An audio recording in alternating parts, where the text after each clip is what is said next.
Today's video is very demanded video and it's always awaited. Today we are going to talk about all part-time jobs. So we are going to discuss about what's the current situation about part-time jobs and what are the opportunities available and how to find part-time jobs. What is the condition for students currently going on in Singapore, whether they are getting jobs or not.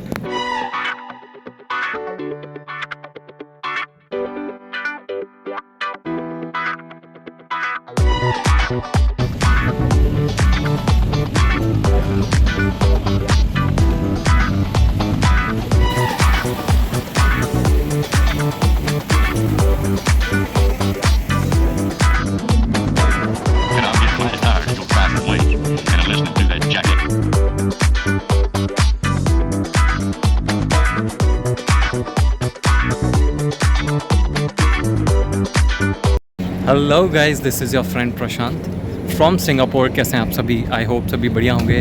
Me do well here. As usual, before starting the video, let me remind you, if you have not subscribed the channel yet, please subscribe, like and comment what you want to know more about Singapore. I can try to help you out with that. Today's video is very demanded video and it's always awaited. Today we are going to talk about all part-time jobs. So we are going to discuss about what's the current situation about part-time jobs and what are the opportunities available and how to find part-time jobs and what is the condition for students currently going on in Singapore, whether they are getting jobs or not. तो आज की जो video है वो बहुत ज़्यादा important है। इस वीडियो को आपको ध्यान से सुनना पड़ेगा और आप इस वीडियो को पूरा सुनना तो आपको समझ में आएगा कि सिंगापुर में काम को लेकर के ऐसा क्यों बोलते हैं कि सिंगापुर में जॉब्स अवेलेबल नहीं है, सिंगापुर एक अच्छी जगह नहीं है जाने के लिए और सिंगापुर में तो काम ही नहीं मिलता, पार्ट टाइम जॉब्स ही नहीं है। तो ऐसा क्यों होता है वो आपको समझ में आएगा। ये वीडियो आपको ध्यान से देखना पड़ेगा। सबसे बड़ा डाउट, जो सबसे बड़ा क्वेश्चन स्टूडेंट्स का हर वीडियोज़ में जनरली होता ही है कि भाई अभी काम का क्या सीन है, क्या अभी स्टूडेंट्स को काम अवेलेबल है, क्या काम मिल रहा है। तो आज हम टोटली काम के ऊपर लेकर को बात करेंगे। पार्ट टाइम जॉब्स के लिए जो स्टूडेंट सिंगापुर आते हैं उनका फर्स्ट टारगेट होता है कि हमें जॉब मिल जाए, जल्दी से पार्ट टाइम जॉब मिल जाए, क्योंकि Singapore is one of the very expensive country. यहाँ पे सारी चीज़ें महंगी हैं। सो अगर आप यूनिवर्सिटी में भी हैं या आप डिप्लोमा कर रहे हैं या आप कोई भी कोर्स सिंगापुर से कर रहे हैं, सो आप इंडिया से कम्प्लीटली एक्सपेंस बुलाते हैं तो आपको बहुत ज़्यादा महंगा पड़ता है। तो हर सिंगापुर का स्टूडेंट कोशिश करता है कि वो पार्ट टाइम जॉब कर ले और उस पार्ट टाइम जॉब से एटलीस्ट उसके एक्सपेंस यहाँ से निकल जाएँ। और ना सिर्फ आपके एक्सपेंस निकलते हैं लेकिन बहुत सारे स्टूडेंट्स जो हैं, स्पेशली जो डिप्लोमा कोर्सेज़ में आते हैं, वो तो ये मोटिव लेके आते हैं कि उनका मेन मोटिव अर्न करना ही है। और वो इसलिए क्योंकि यहाँ की जो करेंसी वैल्यू है वो बहुत ज़्यादा अच्छी है एज़ कम्पेयर टू हमारी कंट्री। तो यहाँ का जो $1 है is equal to 62 rupees of India. तो करेंसी वैल्यू की वजह से काफ़ी ज़्यादा अच्छी इनकम हो जाती है सिंगापुर में। तो ये रीज़न है कि बहुत सारे स्टूडेंट्स आते हैं। तो इसलिए बच्चों का हमेशा क्वेश्चन रहता है आने से पहले कि अभी क्या माहौल चल रहा है सिंगापुर में और क्या पार्ट टाइम जॉब्स अवेलेबल हैं और क्या माहौल है। क्योंकि आपको पता है बहुत सारे जो डिप्लोमा स्टूडेंट्स हैं ख़ास करके उनके लिए क्योंकि सिंगापुर ने काम करना बैन किया हुआ है, सो उनका पार्ट टाइम जॉब करना इलीगल है। लेकिन आपको पता है कि सारे स्टूडेंट्स यहाँ पे वर्क करते ही हैं इन अ हिडन मैनर। तो ख़ास करके उनका क्वेश्चन होता है कि उनके लिए क्या सिचुएशन है, क्या इजीली स्टूडेंट्स डिप्लोमा वाले जॉब्स कर पा रहे हैं या नहीं। सो आज हम इन्हीं सारी चीज़ों के ऊपर ब्रीफ डिस्कशन करने वाले हैं। तो मैं आपको बता दूं, सिंगापुर में भर के काम अवेलेबल हमेशा ही होता है। ऐसा कभी होता ही नहीं है कि सिंगापुर में काम ना हो। अब ये वाली चीज़ सुन के थोड़ा सा लोगों के मन में आया होगा कि ये आप क्या बोल रहे हो, हमने तो सुना है सिंगापुर में काम नहीं मिलता या बहुत ज़्यादा डिफ़िकल्ट है। लेकिन मैं आपको रियलिटी बताऊँ, काम तो हमेशा ही होता है, काम बहुत है, काम की कमी नहीं है। डिफरेंस सिर्फ इतना है कि काम अवेलेबल है लेकिन आपको ये नहीं पता कि काम मिलेगा कैसे, कहाँ पे अवेलेबल है, कैसे हमें मिलेगा। क्योंकि आपको पता है ये डिफ़िकल्टी इसलिए होती है फॉर डिप्लोमा स्टूडेंट्स क्योंकि काम करना, उनका पार्ट टाइम जॉब करना इलीगल है। सो जब भी चीज़ें इलीगल होंगी तो उस चीज़ को ढूंढना थोड़ा सा मुश्किल हो जाता है। कुल मिला के कहने का मतलब यह है कि काम यहाँ पे अवेलेबल है लेकिन इन अ सीक्रेट मैनर। हर किसी को नहीं पता है ये चीज़ें, स्टूडेंट्स को पता है। जो लॉन्ग टर्म से यहाँ पे रह रहे हैं, जो पुराने स्टूडेंट्स हैं, वो जानते हैं कि भाई काम कैसे है और सभी के पास बहुत सारे काम है। आप क्योंकि जब स्टूडेंट्स नए आते हैं तब उन्हें थोड़ी डिफ़िकल्टी आती है। आई अंडरस्टैंड दैट, क्योंकि उन्हें चीज़ों के बारे में अभी अंडरस्टैंडिंग नहीं है कि सिंगापुर में चीज़ें कैसे काम करती हैं, कैसे पार्ट टाइम जॉब्स मिलती हैं, कहाँ पे मिलती हैं, कैसे हमें ढूंढनी है। तो ये सारी चीज़ें होती हैं। लेकिन आप पुराने स्टूडेंट्स को जब देखेंगे तो वो बहुत ज़्यादा बिजी हैं, उनके पास टाइम ही नहीं है बिकॉज़ दे नो कि कैसे मिलती है, कहाँ मिलती है, किससे बात करना है। अब जो भी डिप्लोमा स्टूडेंट्स हैं उनके लिए मैं बता दूं, उन स्टूडेंट्स के लिए बिल्कुल भी जॉब नहीं है जो चूज़ी हैं।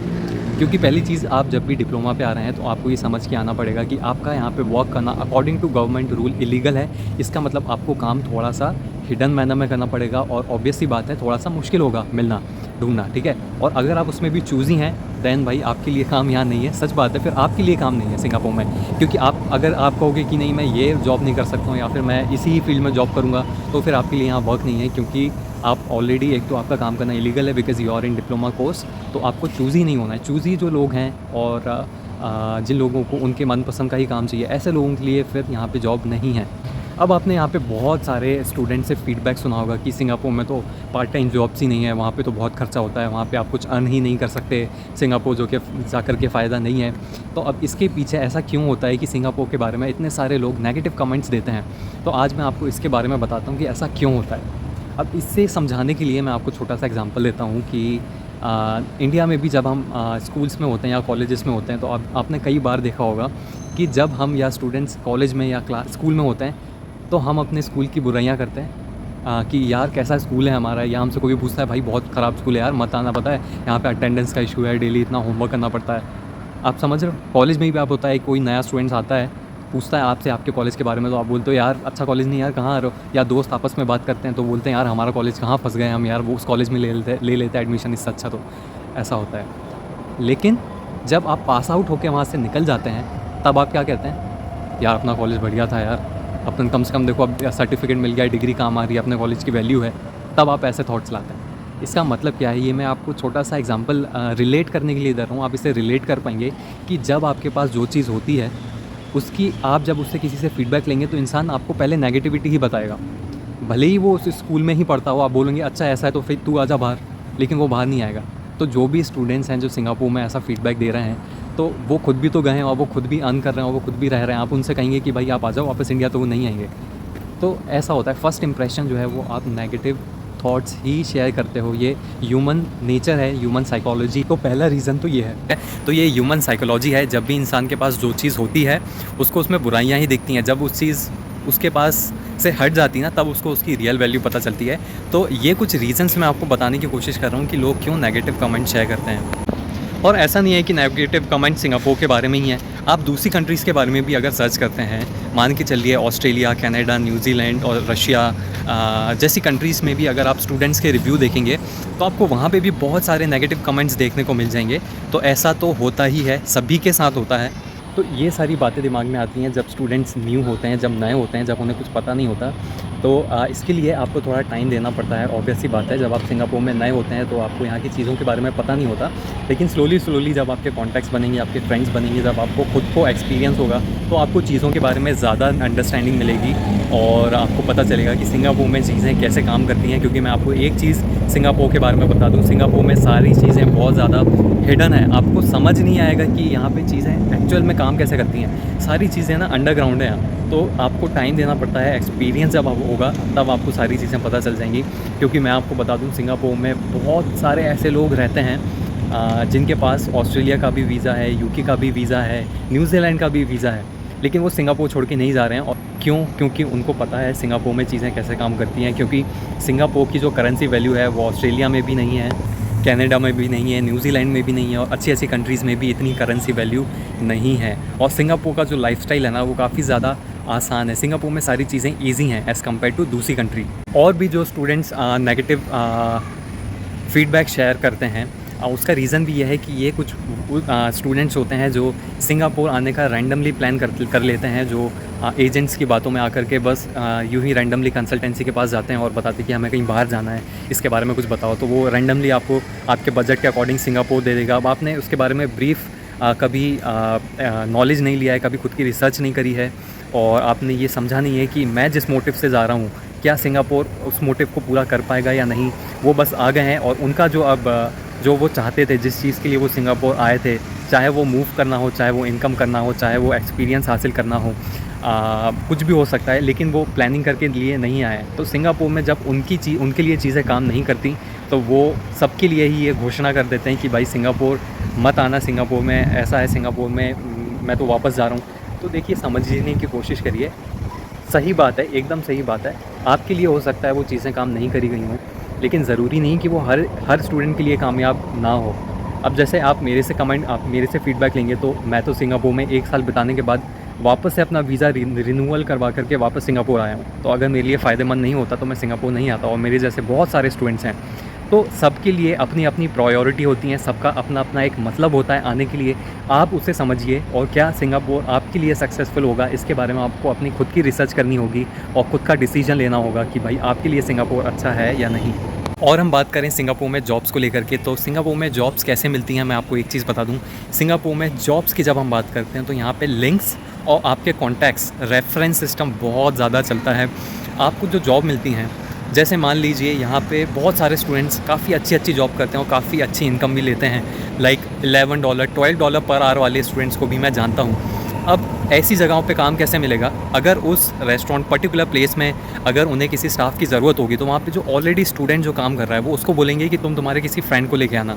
वो डायरेक्ट किसी को हायर नहीं करेंगे। वो इसलिए नहीं करेंगे डायरेक्ट हायर क्योंकि स्टूडेंट्स का काम करना इलीगल है। अगर वो ऐसे खुलेआम किसी का इंटरव्यू लेंगे, सामने से बुलाएंगे, तो हो सकता है कोई उनकी कंप्लेन कर दे और उन्हें फ़ाइन भरना पड़े, क्योंकि यहाँ पे गवर्नमेंट लॉ के हिसाब से वो लीगल नहीं है, अलाउड नहीं है। तो वो क्या करेंगे, जो स्टाफ ऑलरेडी उनके पास काम कर रहा है तो वो उस पर ट्रस्ट करते हैं और वो उससे बोलेंगे कि तुम तुम्हारे रेफरेंस से किसी को लेके आओ। तो इसलिए जो नए स्टूडेंट्स हैं उन्हें पता नहीं चल पाता कि कहाँ काम मिलेगा, कैसे ढूंढना है। तो इसलिए मैं हमेशा कहता हूँ यहाँ रेफरेंस कॉन्टैक्ट से काम होता है। जो पुराने स्टूडेंट्स हैं, जो पुराने बंदे यहाँ रह रहे हैं, वो आपको बता पाएंगे कि भाई कहाँ काम मिल रहा है, कैसे मिलेगा। मैं आपको बता दूँ, जो भी यहाँ पे स्टूडेंट है जिसको करीबन 7-8 महीने से ज़्यादा हो गया है, सभी के पास बहुत अच्छे काम अवेलेबल हैं। आप उनके पास जाइए, उनसे अच्छे रिलेशनशिप बनाइए, यहाँ पे अच्छे कॉन्टैक्ट्स बनाइए, तभी आपको यहाँ पे जॉब मिल पाएगी। और इसके अलावा जो तरीका है वो आप खुद की सेल्फ़ रिसर्च कर सकते हैं। अब देखिए सबसे अच्छा तरीका क्या है। फ़र्स्ट ऑफ़ ऑल, जब आप नए आते हैं सिंगापुर में, तो आप बिल्कुल भी चूज़ी मत बनिए काम को लेकर के, ठीक है। आपको कोई भी आपका फ्रेंड या कोई भी आपको रेफ़र कर रहा है कहीं पे भी, आप बिना सोचे समझे जस्ट स्टार्टिंग में चले जाइए। और आप जहाँ पे भी काम पे जा रहे हैं, अब मेक श्योर करें कि आप वहाँ पे आप अपने कॉन्टैक्ट्स बनाएँ, ठीक है, ताकि आपको आगे के लिए और काम की रेफ़रेंस मिल सके, लिंक्स मिल सकें। तो ऐसे ही आप अपने कॉन्टैक्ट्स एंड लिंक्स बनाएं धीरे धीरे कर करके। आप बाहर निकल रहे हैं, कॉलेज जा रहे हैं, तो वहाँ पे अगर आपको कहीं शॉप्स दिख रहे हैं, कहीं काम की प्लेस दिख रही है, रेस्टोरेंट्स, बार, होटल्स मिल रहे हैं, तो डायरेक्ट जाइए, डायरेक्ट पूछिए कि आप उनसे पूछ सकते हैं कि I am looking for any part time work करके, और खुद से ढूंढने की कोशिश करिए, आपको बहुत अच्छे काम मिलेंगे। मान लीजिए आप कहीं गए हैं और उन्होंने बोला कि करंटली हमारे पास कोई काम नहीं है, तो निराश होने की ज़रूरत नहीं है। वहाँ पर अपना नंबर दीजिए। यहाँ के लोगों को अगर आप कभी भी नंबर देंगे और इन फ्यूचर कभी भी 1 महीने में, 1 हफ्ते में, हो सकता है उन्हें किसी की रिक्वायरमेंट हो पार्ट टाइमर की, तो वो आपको डेफिनेटली कॉल करते ही हैं। तो ऐसे करके आप समझ रहे हैं, धीरे धीरे अपने लिंक्स और कॉन्टैक्ट्स बनाने पड़ेंगे, और एक टाइम आएगा कि आपके पास बहुत सारे ऑफर्स होंगे यहाँ पे काम के लिए, पार्ट टाइम के लिए। सो आपको सही तरीका आना चाहिए कि काम कैसे मिलता है। So this was a basic video जिसमें मैं बताने की कोशिश कर रहा था थोड़ा बहुत। मैं आपको ना एक अंडरस्टैंडिंग देने की हमेशा कोशिश करता हूँ कि यहाँ पे चीज़ें कैसे काम करती हैं, इसलिए मैं थोड़ा डिटेल में आपको चीज़ें समझाने की कोशिश करता हूँ ताकि आपको ग्राउंड रियलिटी पता चले। सो आई होप आपको थोड़ा बहुत समझ में आया होगा पार्ट टाइम जॉब्स को लेकर के। इसकी जो नेक्स्ट वीडियो आएगी उसमें मैं आपको और डिटेल में तरीके बताऊँगा। इसमें तो मैंने आपको थोड़ा ओवरव्यू दे दिया, ऊपर की सारी जो ब्रीफ बातें हैं वो समझा दी। अब नेक्स्ट वीडियो में मैं आपको तरीके बताने वाला हूँ कि जॉब ढूंढने के क्या तरीके हैं, ठीक है। So I hope this is helpful for you and thank you so much for watching. और अभी तक आपने सब्सक्राइब नहीं किया तो सब्सक्राइब करें, लाइक करें, कमेंट करें, एंड बने रहिए मेरे साथ। मिलते हैं अगली वीडियो में। Bye bye.